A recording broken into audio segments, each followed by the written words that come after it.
con ansiedad. Y vamos a repasar un poquito a grandes rasgos cuáles patologías incluyen esta ansiedad.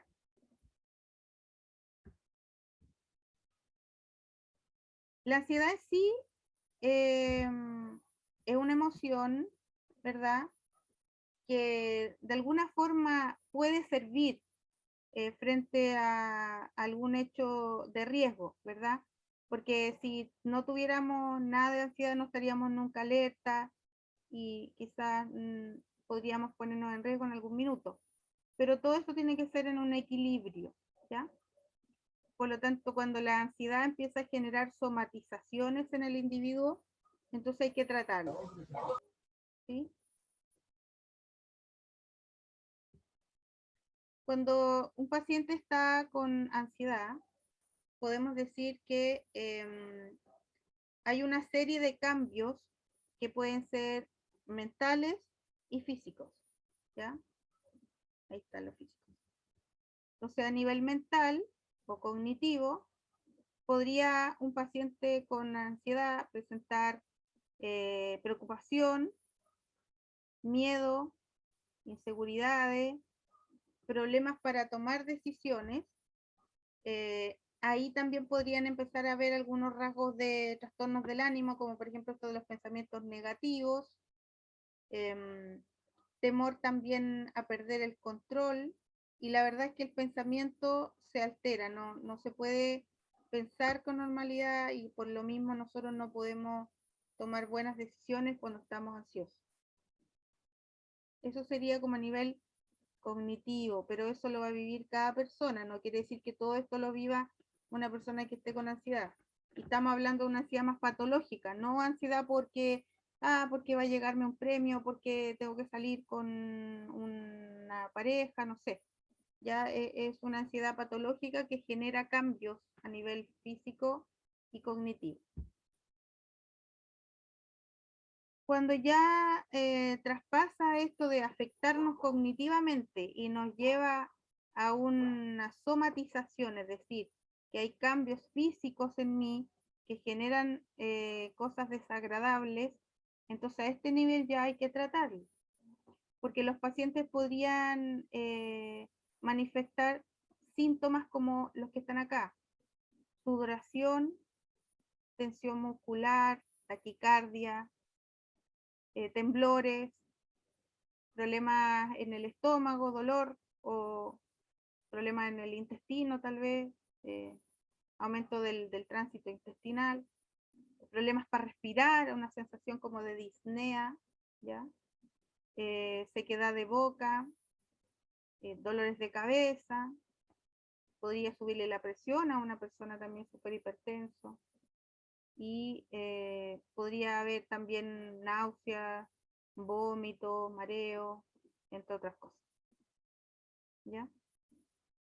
Cuando ocurre esto es porque hay una reacción ya del organismo, del cuerpo, de varios sistemas, desde un acúmulo de la ansiedad que puede ser de varios días y que no se ha podido conversar este problema que tiene una persona y genera entonces una ansiedad patológica, ¿ya?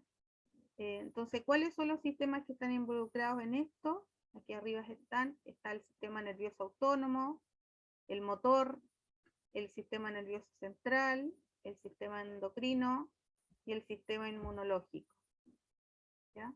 Entonces, hay un desequilibrio en todos estos sistemas y generan entonces este listado de síntomas, entre otros, porque la verdad es que cada paciente podría presentar distintas, eh, digamos, distintos síntomas o signos.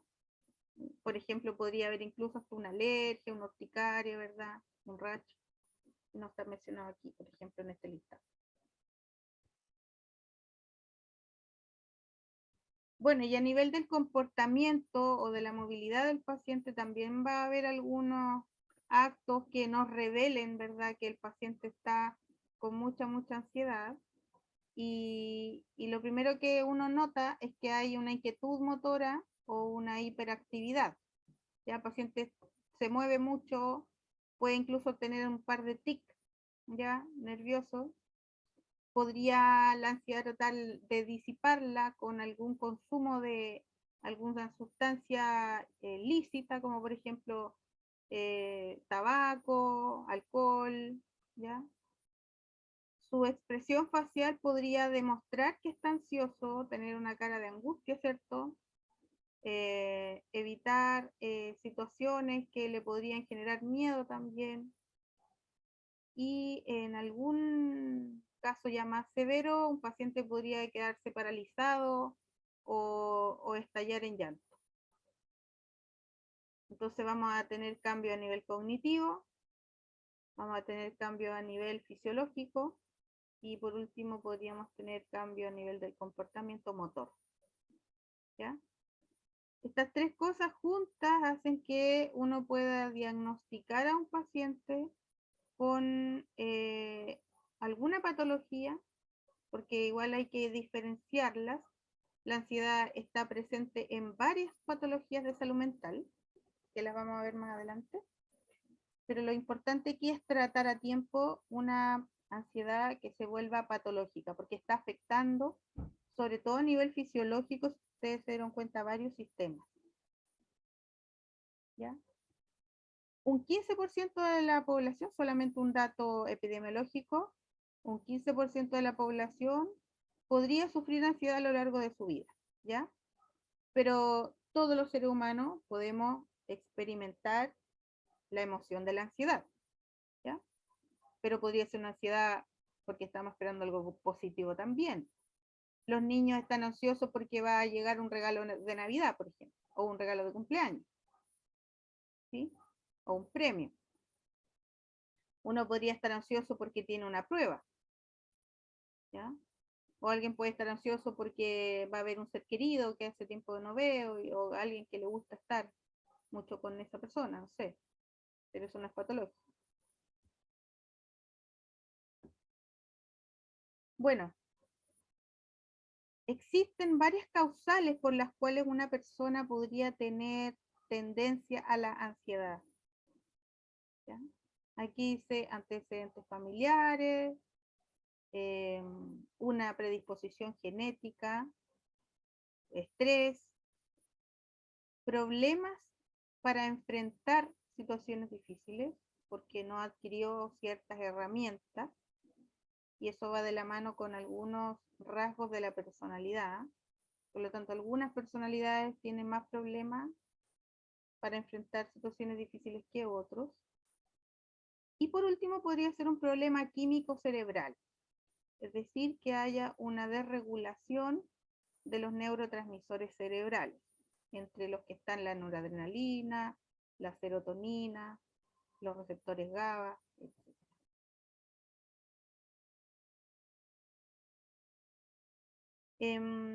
Si yo les preguntara en este tiempo de pandemia, una población importante está sufriendo de ansiedad. En relación a los factores que están aquí, a estos 5 factores, ¿cuáles creen ustedes que podría estar incidiendo o favoreciendo la ocurrencia de problemas ansiosos en la pandemia? El estrés. Estrés, ¿Ya? ¿Qué más? Los antecedentes familiares también pueden ser. Sí. ¿Y Mucho cuál? encierro. Mucho encierro, bien. Podría generar, el encierro podría gatillar también algunos desórdenes químicos, o sea, este circulito de abajo, ya de los neurotransmisores. ¿Cuáles creen ustedes que pueden ser modificables?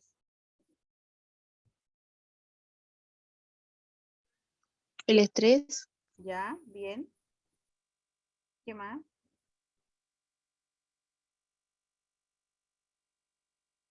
los mecanismos inadecuados de afrontamiento, Exacto. ¿Y eso cómo lo podríamos solucionar? Porque ambos, el estrés y los mecanismos inadecuados de enfrentamiento, podríamos intervenirlos con lo mismo. ¿Qué podríamos hacer ahí? ¿A qué Como lo con podríamos? terapias. Bien, exactamente, a eso me refiero. Estos dos factores desencadenantes se pueden intervenir con psicoterapias, con talleres, con actividades grupales que nos ayuden a salir de este estrés. Bueno, y la psicoterapia individual está diseñada para enseñarle nuevas herramientas de enfrentamiento a las personas. Así que lo de abajo del estrés podría ser grupal también, pero lo de arriba siempre es importante profundizarlo a nivel individual con el paciente. ¿Creen ustedes que los neurotransmisores los podríamos regular también? Pero, profe, eso sería más con medicamentos, yo creo. Exactamente, a eso voy. El psiquiatra tiene que intervenir aquí. O sea, si sabemos que un paciente está viviendo una situación de ansiedad patológica y tenía buenos mecanismos de enfrentamiento porque su personalidad es normal y no está sometido a un gran estrés, lo más probable es que sea un problema químico y eso se resuelve únicamente con medicamentos. ¿Ya? Bueno, hay cosas que no son modificables que se encuentran aquí. Nosotros no vamos a poder modificar la herencia genética ni la herencia familiar, el modelaje que tuvo una persona, ¿verdad? Desde niño. Eso es difícil de modificar, pero lo otro sí se puede. Vamos bien. Existe una amplia gama de trastornos que incluyen el síntoma de la ansiedad patológica. ¿Ya? Una amplia gama. Abajito aquí dice DSM-4. Este es un libro, son 5 tomos, y en el tomo número 4 aparece todo el listado de diagnósticos que incluyen ansiedad. ¿Qué significa DSM? Diagnósticos de salud mental, ¿ya?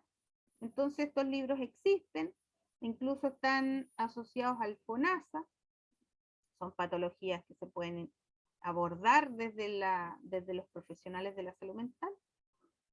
Y entre los que están ahí, por nombrar algunos, están los ataques de pánico, en cualquiera de sus formas, las agorafobias, que son los miedos a los espacios abiertos, con mucha gente, las fobias, algunas de ellas, los trastornos de ansiedad generalizados, que yo creo que podrían ser los peores, porque es una ansiedad que no pasa en todo el día.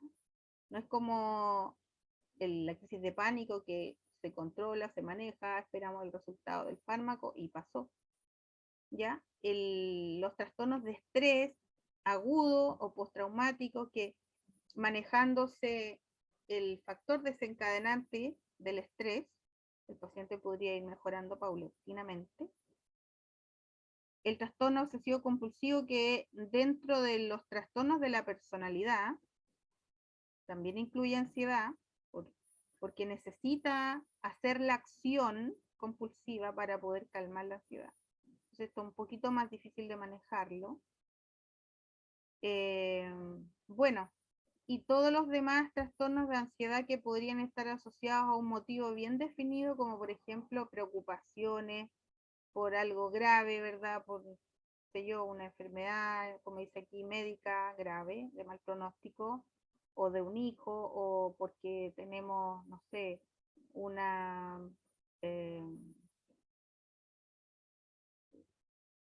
algún consumo de sustancias que puedan generar esta necesidad, digamos, compulsiva de consumir. Entre otros, porque hay varios, ¿ya? Entonces, vamos a ver algunos ejemplos nomás para que ustedes se den cuenta por qué esta ansiedad podría estar presente en estas patologías. Existe algo que se llama fobia, ¿verdad? Y si yo les pregunto, ¿qué es la fobia?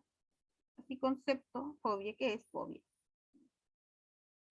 Miedo. Ya. Miedo a, ¿cierto? Ya.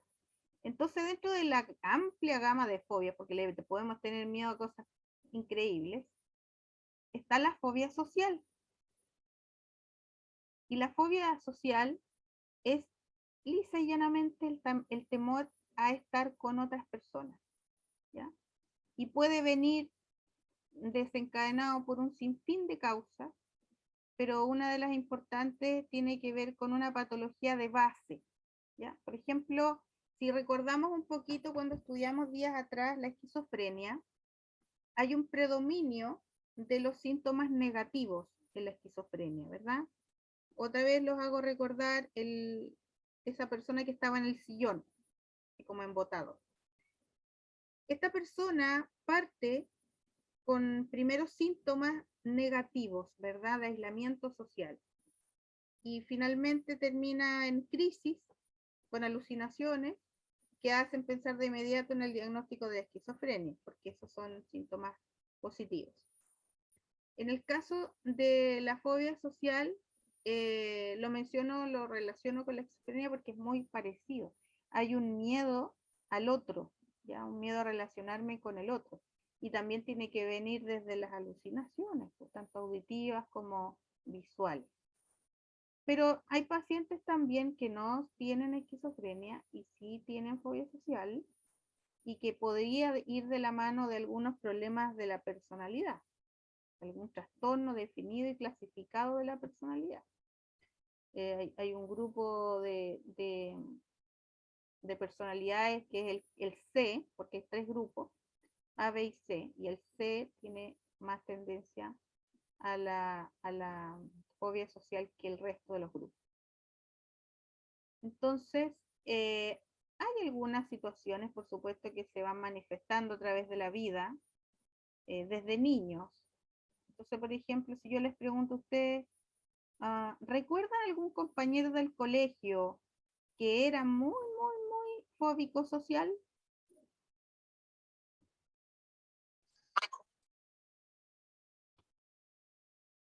¿Cómo lo podrían describir a una persona que tenga fobia social? ¿Cómo se caracteriza? Le gusta siempre andar solo, profe. ¿Ya? ¿Y qué pasa si hay que disertar? Se muestra como así vergonzoso o uno, por ejemplo, Llora. yo tenía un compañero en la básica Ya. que era así y cuando tocaba disertar, por ejemplo, él como que se ponía nervioso y movía las manos, como que él tenía tic nervioso y se lo daba a mostrar mucho cuando le tocaba hablar frente a todo el curso. Exacto. Ya, eso ya es un indicador. Entonces, estas cositas se podrían ir solucionando a temprana edad. Pero ¿qué ocurre? A veces los papás no le dan la importancia suficiente a esto, no lo pesquisan, creen que tener un hijo tranquilo es tener un hijo bueno, que no da problemas, pero ellos no lo ven en el colegio.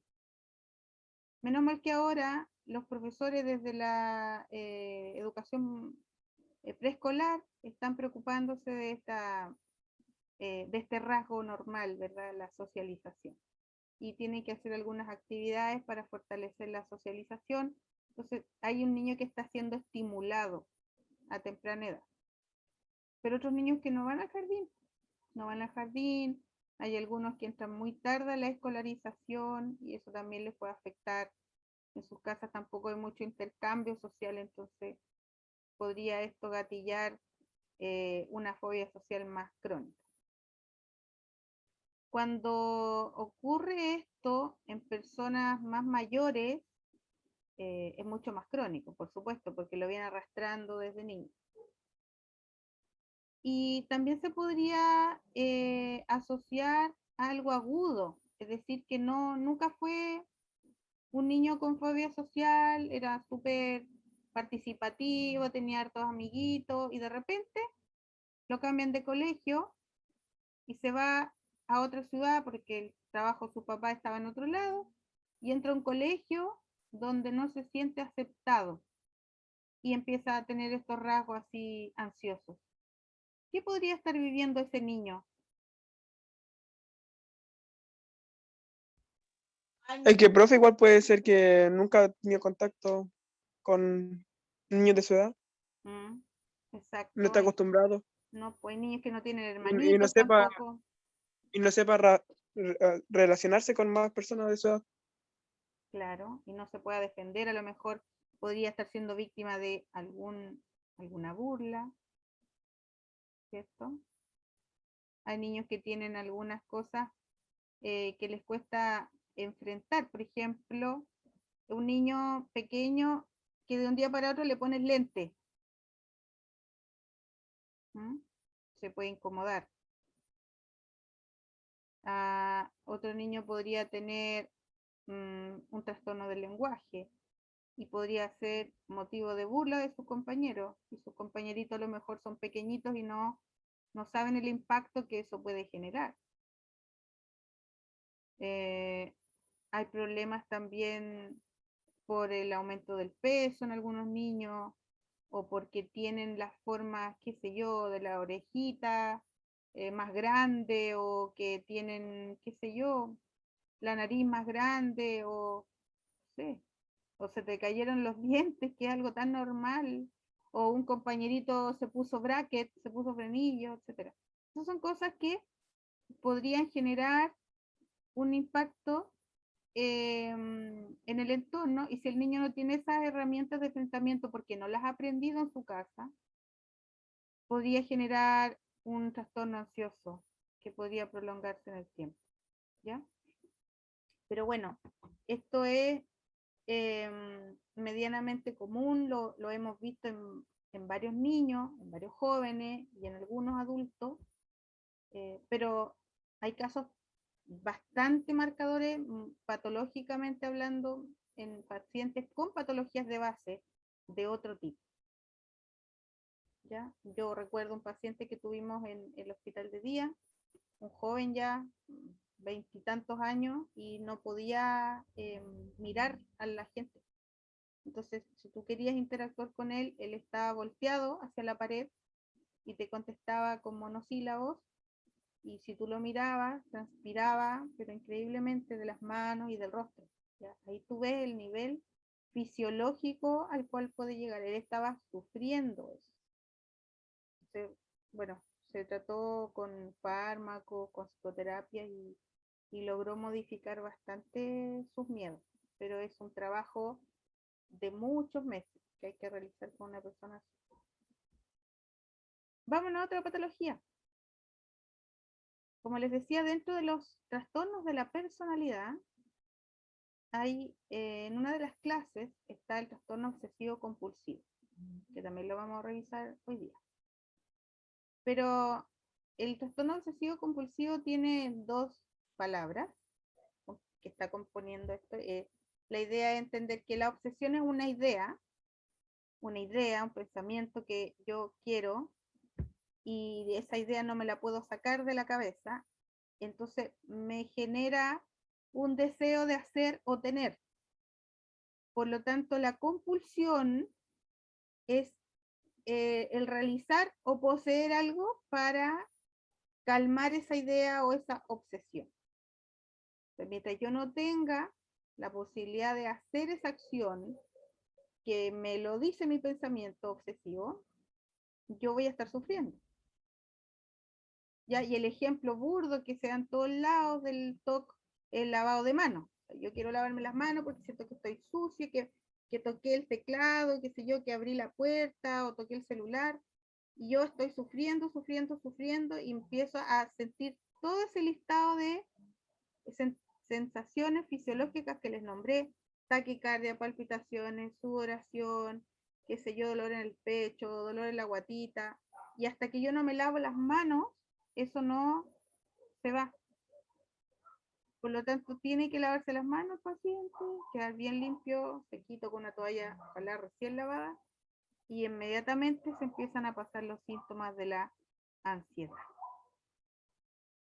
¿Sí? De eso más o menos se trata el trastorno obsesivo compulsivo. Otro trastorno que podría tener ansiedad incluida es este, que es terrible, el trastorno de estrés postraumático, que siempre va ligado, y por eso digo que es terrible, porque siempre va ligado a un evento marcador.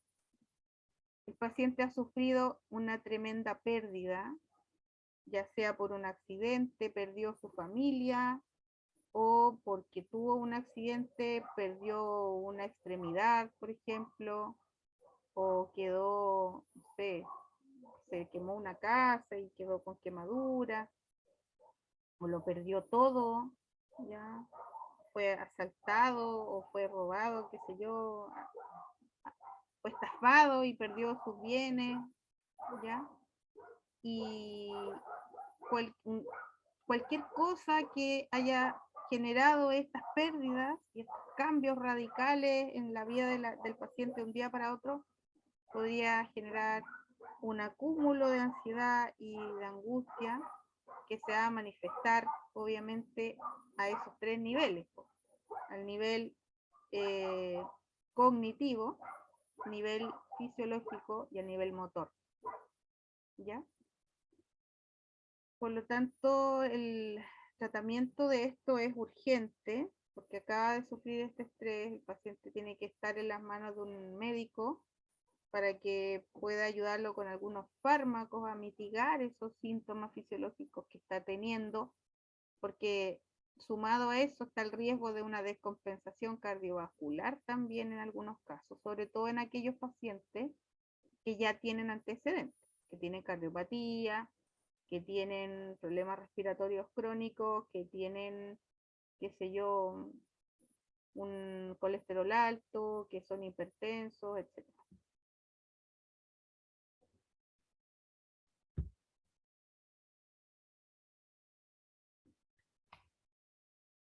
Este quizás es el trastorno que representa más a la ansiedad de todos los que yo estudié. Esto es pura ansiedad todo el día y sin tratamiento es una cosa muy tortuosa para el paciente.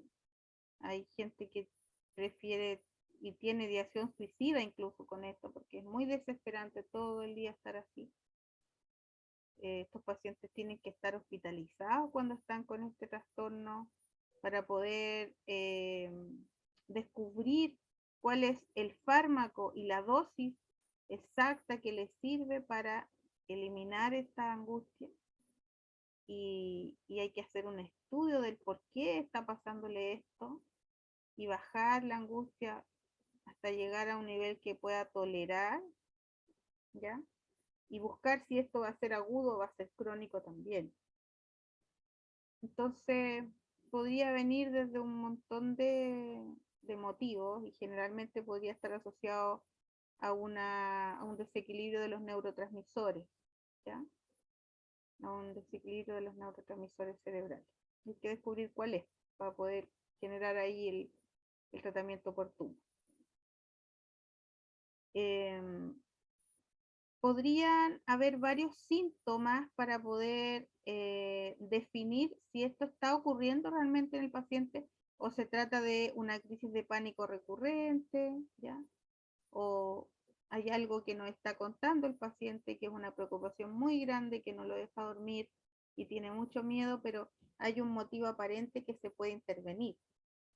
Pero cuando buscamos estos síntomas que podríamos asociarlos a este trastorno de ansiedad generalizada, se encuentra la inquietud, fatigabilidad, no se pueden concentrar, están así como bloqueados mentalmente, pueden estar muy, muy irritables y al más mínimo estímulo estallar, tensión muscular, así que ahí ya van a aparecer dolores de cabeza, dolores a nivel de los trapecios, de los supraespinosos, de los músculos, ¿ya? Y problemas para dormir, por supuesto, para conciliar el sueño.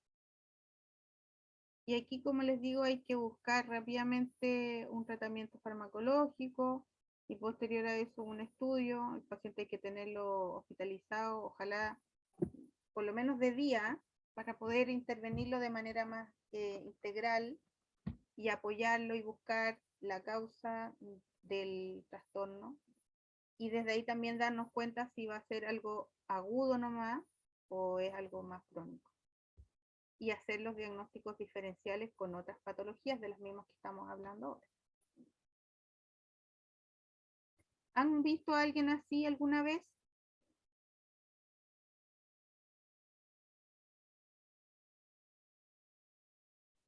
Qué bueno. La incidencia, fíjense que no es tan alta, gracias a Dios. Recuerdo que de un universo de, qué sé yo, de unos 30 pacientes, yo podría haber tenido uno en el año, ¿ya? Más o menos.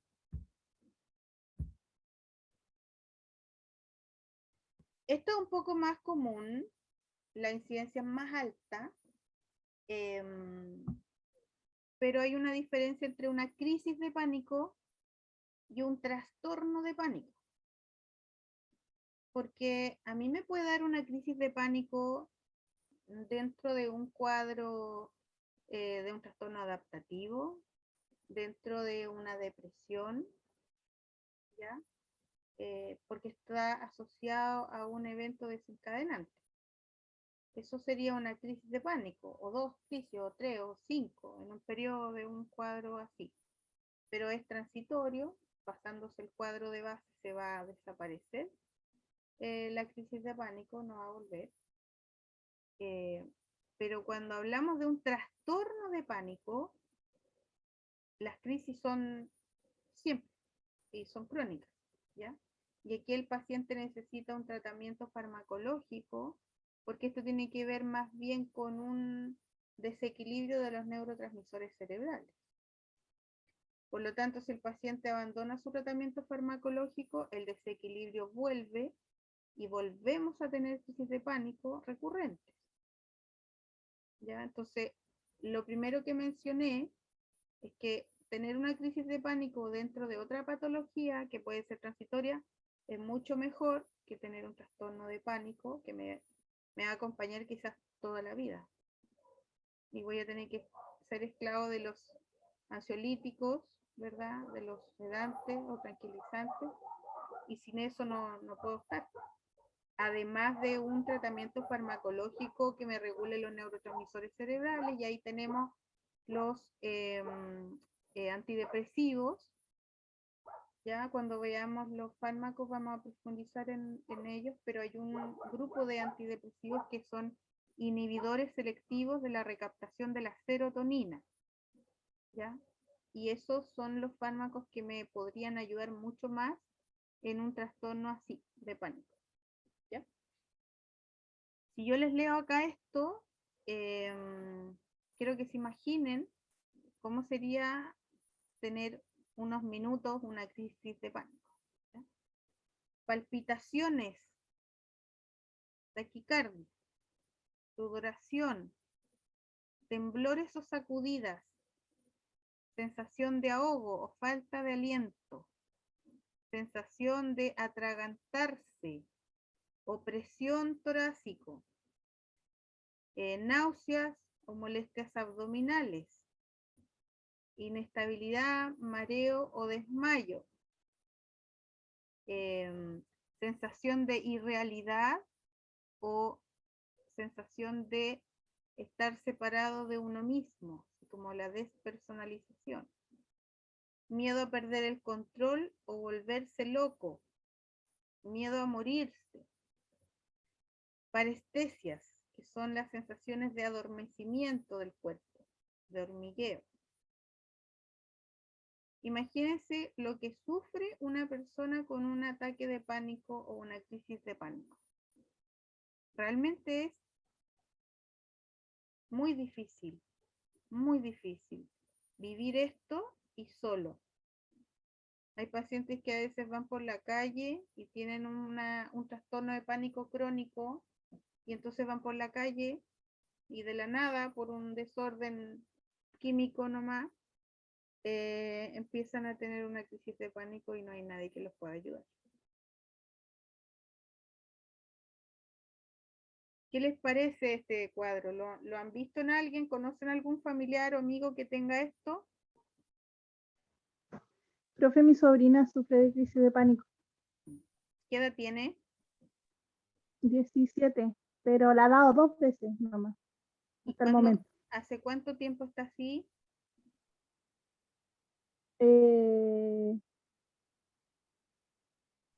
No sé qué edad le daría una, pero la última fue el año pasado para el 18. O sea, ya hace como un año que no, pero sí de la nada, o sea, son crisis de pánico nomás, no sí, ha sido un claro. trastorno de pánico, qué bueno. Bueno, ahí hay que buscar un poco la causal, porque hay que ver en qué contexto se genera una crisis de pánico y si el contexto es similar. las 2 veces que le ha dado a lo mejor estuvo gatillado por algo parecido, y entonces ahí tal vez necesite una intervención de psicoterapia individual para ver cómo está con los mecanismos de enfrentamiento. ¿Te fijas? Ella es jovencita, tiene 17 años, es una adolescente y está haciendo un desarrollo de la personalidad. Entonces, en este tiempo es súper importante el apoyo psicológico para fortalecer aquellas herramientas que no tiene. Pero todo puede ser modificable todavía.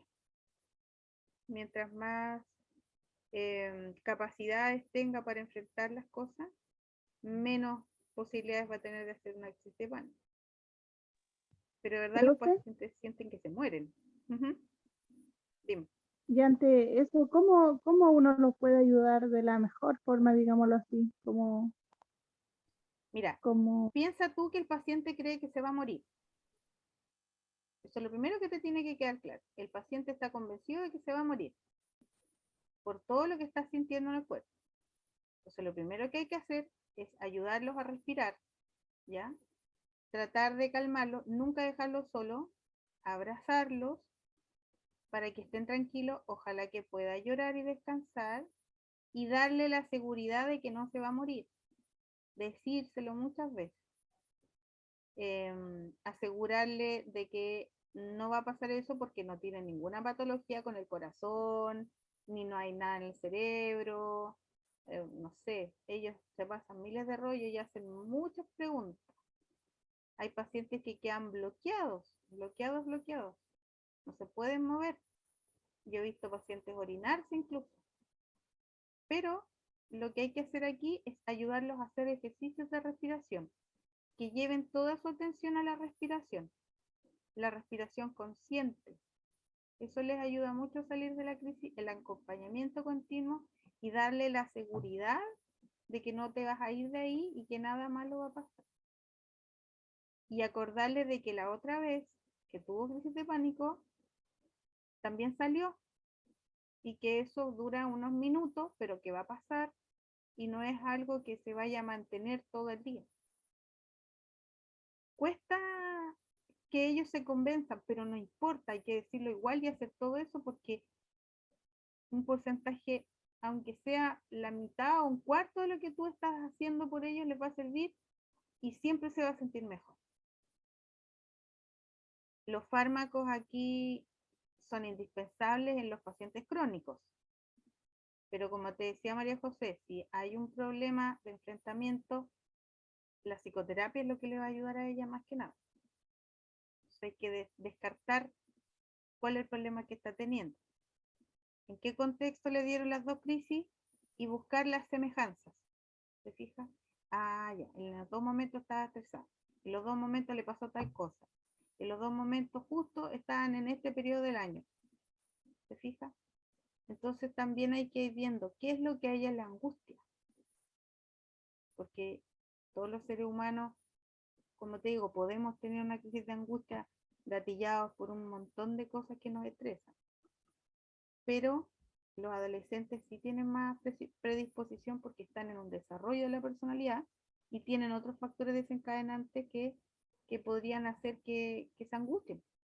Qué sé yo, la separación de los padres, entrar a la universidad, prepararse para la PDT ahora, la prueba de transición, que tengan muchas expectativas sobre ellos, se sienten presionados, qué sé yo, un problema económico de los padres, alguna enfermedad de sus papás o alguna enfermedad de ellos, la ruptura de las relaciones amorosas y un montón de cosas que podrían generar ansiedad, pero eso debería ser transitorio. ¿Sí? Profe, ¿Sí? por por el exceso, por ejemplo, de trabajo, puede ser un factor peligroso para que le den, por ejemplo, crisis de pánico así de manera recurrente. Claro, claro. A una persona que tiene un trastorno de pánico crónico, el, el exceso de trabajo, el no descansar, podría generar muchas crisis. En una persona que no tiene un trastorno de pánico, pero que está sin descansar y sin una cantidad de horas suficiente de reposo y tiene una alta carga, digamos, económica que que tiene que solucionar, digamos, con su trabajo, las preocupaciones, claro, hacen generar crisis de pánico, pero son crisis nomás, ¿ya? Lo que sí hay que Ya. hacer aquí, hay que trabajar en las cargas. Por ejemplo, depende de la persona que tenga esto en un grupo familiar, esa persona debería recibir el apoyo de todo su grupo familiar. Si fuera el papá, ponte tú, te pongo un ejemplo. Si fuera el papá que está así, la mamá debería liderar esto desde que lo conoce más y se da cuenta que el papá está enfermo y debería sentarse con la familia y decirle, niños, el papá está enfermo, vamos a ayudarlo y vamos a repartirnos las cargas aquí en la casa, vamos a cuidar la luz, el agua, vamos a generar algunos recursos, que si yo vamos a vender cosas que no ocupemos, nos vamos a apretar el cinturón, el papá va a descansar porque no puede más, necesita cariño, necesita compañía, ¿te fijas? Y hay que organizarse de tal manera para que esas cargas se distribuyan. Hay hijos que ya pueden trabajar, que no están estudiando y están en la casa nomás mirando el techo. Podría ser de gran ayuda que alguno de los hijos pueda ayudar económicamente a su papá para que baje esa carga, ¿te fijas? Ya. Otro rol, le puede pasar a la mamá. Cuando la mamá está así, bueno, porque tiene más roles, ¿cierto? A lo mejor además de ser dueña de casa y mamá y esposa está trabajando. Hay que ver en qué podemos ayudar a la mamá para que baje su carga de estrés y no gatille crisis de pánico. Hay que preguntarle a la mamá qué es lo que le preocupa, porque también de repente uno podría decir, no, pero si no tiene tanto estrés, pero algo le preocupa a la mamá, algo le está pasando. ¿Por qué está sufriendo? ¿Te fijas? Porque las familias se tienen que apoyar. ¿Mm? Y ahí, como te digo, dependiendo génesis de la persona que está viviendo la crisis de pánico, hay que conversarlo. La persona debería manifestar, decir, saben que me siento así, estoy pasando por esto. Y uno debería también ser suficientemente inteligente para relacionarlo con algo. Entonces, si ese algo se puede solucionar en conjunto con la familia, estupendo. Si no se puede solucionar en conjunto con la familia, hay que buscar ayuda psicológica, ¿no? Pero es lo más oportuno posible la ayuda, porque después sí podrías tener problemas cardiovasculares. Hay que ver en qué índice de masa corporal está esa persona que está sufriendo. Si ya tiene alguna patología de base como la hipertensión arterial, también es riesgoso estar muy angustiado. ¿Ya? Entonces, ojo con eso. No hay que descuidarse ni esperar así como, no, se le va a pasar solito. No se pasa solito. Aquí hay un esquema de cómo uno podría manejar ciertos trastornos de ansiedad. Es como una plantilla así bien general, ¿eh? Pero yo siempre les repito, cada persona es individual, no podemos medirla con la misma vara y no podemos hacer los mismos planes de intervención. Ustedes se fijaron la clase pasada, estuvimos viendo un par de casos clínicos y todos los casos clínicos, aunque tengan la misma patología, se resuelven de acuerdo a sus propias necesidades. Pero aquí, como una cosa así como general, un esqueleto de cómo podíamos trabajar esto, un paciente con trastorno de ansiedad, lo primero que necesita es relajarse para lograr estar tranquilo. Por eso yo le nombraba los ejercicios de respiración. Hay que buscar la causa. Entonces, para eso deberíamos tener el diagnóstico de un médico o de un psicólogo, o buscar en un grupo de personas, ¿verdad?, de un dispositivo de salud mental, en conjunto el diagnóstico y asociar los distintos factores.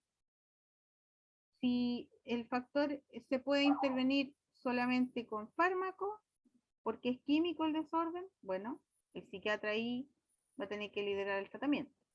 Y si no hay problemas de desequilibrio químico, pero tiene un factor desencadenante bien reconocido y que incluso el paciente lo manifiesta, ahí el tratamiento sería la psicoterapia, con el apoyo de los demás actores, ¿verdad?, de los demás profesionales de la salud, que se pueden preocupar de sus otras necesidades.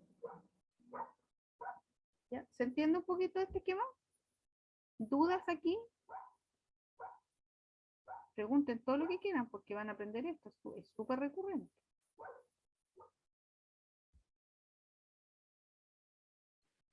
Te voy a contar. Pero esto se puede controlar, ¿cierto? Por ejemplo, Claro, sí. ¿Cómo sería? Tratando de relajarse nomás. Y eso no sé. Es que si estás teniendo tú una crisis de pánico y nunca habías sentido eso, lo primero que tienes que hacer es pedir ayuda. Y si es algo que tú ya estás viviendo hace rato y estás con fármaco y estás con ansiolítico, pero en ese momento tú no tienes ansiolítico, uno es pedir ayuda y al mismo tiempo hacer alguna técnica de relajación de respiración. A ver, la dopamina es un neurotransmisor que te da tranquilidad. Entonces lo que uno puede hacer es tomar aire, aguantar un poquito y botar lentamente. Tú puedes respirar, inspirar en 5, esperar 5 y exhalar en 5 segundos. Después puedes repetir.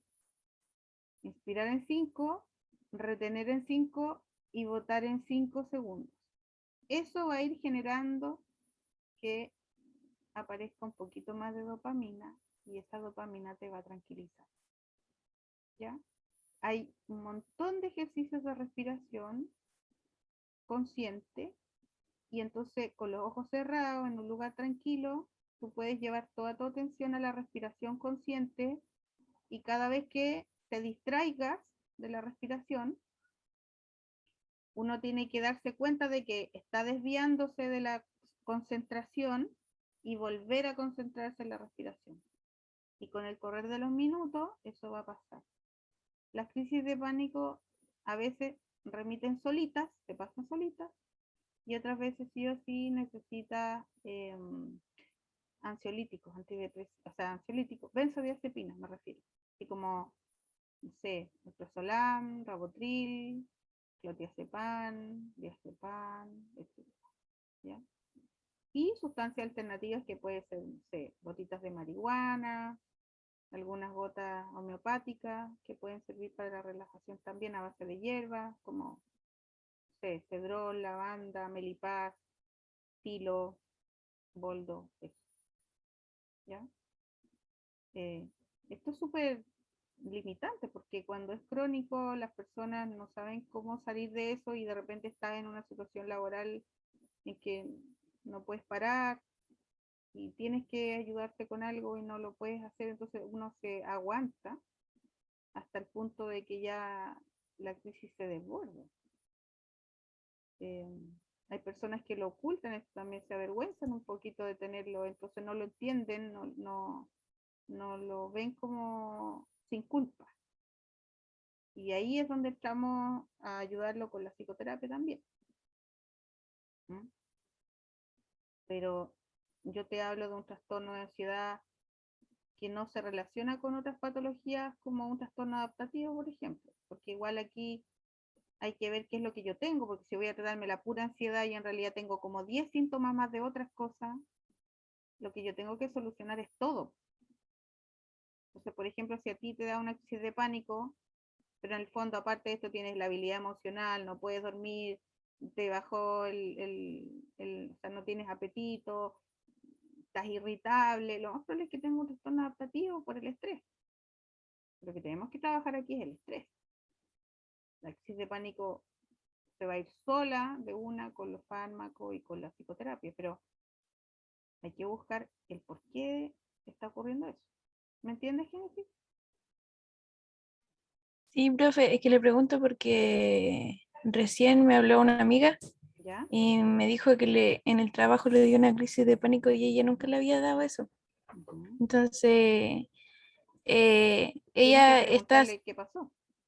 sí, pues estaba trabajando full así y Uh-huh. dice que es muy pesado y está haciendo su práctica de enfermería y ella le dijo a la enfermera a cargo que estaba ahí. ¿Ya? Y ahí tuvo, la dejó descansar un rato y después siguió trabajando.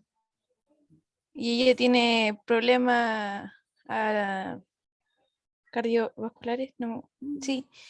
Entonces, igual me preocupé porque Mira, eso, yo creo que ella tiene miedo a algo la angustia, porque cuando nosotros tenemos miedo, ese estresor nos genera alguna crisis de ansiedad y lo más probable es que le pueda volver a ocurrir. si no se trata. Tal vez el lugar donde está en práctica tiene eventos muy estresantes. Entonces ahí hay que trabajar los miedos. Hay que trabajar también el por qué tengo miedo. Si yo tuviera más conocimiento y más práctica, ¿me daría el mismo miedo que me está dando ahora o no? Entonces, ¿por dónde me encamino? ¿Estudio más? ¿Me preparo más? ¿Congelo? ¿Me cambio de sitio de práctica? ¿Quién me está generando el estrés? ¿Mi enfermera guía? ¿Un médico? ¿Un colega? ¿Un compañero? ¿O soy yo nada más? Y el escenario está bueno. ¿Por qué me da miedo? ¿Porque estoy inseguro? ¿Porque mi autoestima está mal? Porque tú puedes estar en una práctica profesional y te aseguro que durante los primeros meses te van a encontrar todo malo porque tú no sabes, estás aprendiendo y te van a estar corrigiendo todo el día. Pero la corrección, la supervisión, siempre tiene que verse como una oportunidad de mejorar. Esa es la actitud positiva que tenemos que tener nosotros, los profesionales de la salud. Nadie nace sabiendo. Todos tenemos habilidades diferentes, pero el conocimiento se tiene que adquirir para trabajar. Ahora, la situación que ella generó, que le generó miedo, ¿tenía que ver con algo que ella podía modificar? ¿O qué le pasó ahí?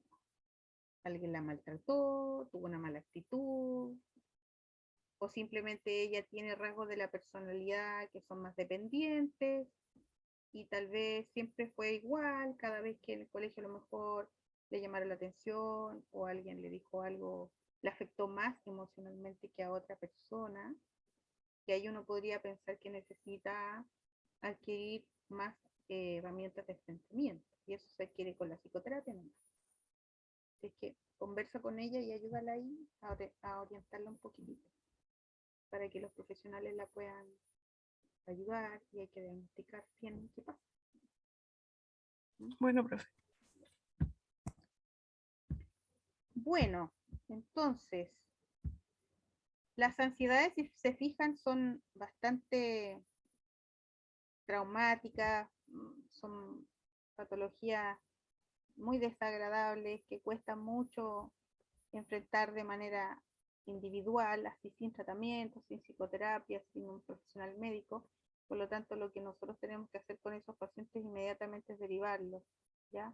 Porque no somos nosotros quienes diagnosticamos, nosotros podemos sospechar de un diagnóstico y podemos tener el conocimiento para hacerlo, pero quien diagnostica realmente es el médico y quien debe indicar el tratamiento, incluso indicar la psicoterapia, es el médico, ¿ya? Así que nosotros, nuestro rol ahí es solamente quizás contenerlo en el momento, y si estamos ya tratando a un paciente que está diagnosticado, nosotros debemos actuar de manera individual con ese paciente, viendo sus propias necesidades.